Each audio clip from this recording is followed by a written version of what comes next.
নিখোঁজের ৩৬ ঘন্টা পর উদ্ধার হওয়া ফারিয়া তাসনিম জ্যোতির মরদেহ দাফন সম্পন্ন হয়েছে। মায়ের জন্য ফুফিয়ে ফুফিয়ে কাঁদছে সেই জ্যোতির যমজ ২ শিশু।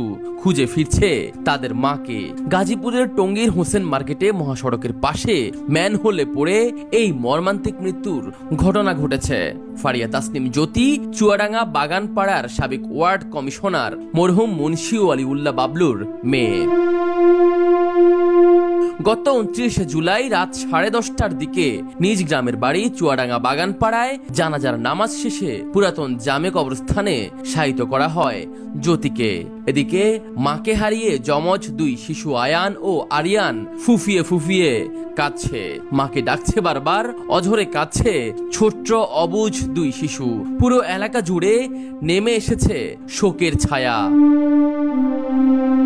জ্যোতির ভাই শোভন বলেন, স্বামীর সঙ্গে বিচ্ছেদের পর ২ সন্তানকে নিয়ে মিরপুরে বসবাস করতেন জ্যোতি। নিকুঞ্জ এলাকার মনি ট্রেডিং কর্পোরেশনে ন্যাশনাল সেলস ম্যানেজার হিসেবে কর্মরত ছিলেন জ্যোতি।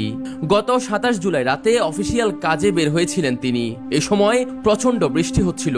টঙ্গীতে ঢাকনাবিহীন ম্যানহোলে পড়ে নিখোঁজ হয় জ্যোতি। এরপরই স্থানীয় এবং ফায়ার সার্ভিসের কর্মীরা খোঁজাখুঁজি শুরু করলেও পাওয়া যায়নি জ্যোতিকে।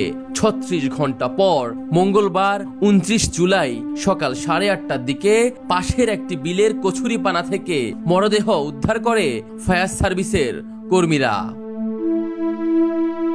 একই দিন রাত ৯টার দিকে অ্যাম্বুলেন্স যোগে নিজ এলাকায় পৌঁছায় জ্যোতির লাশ।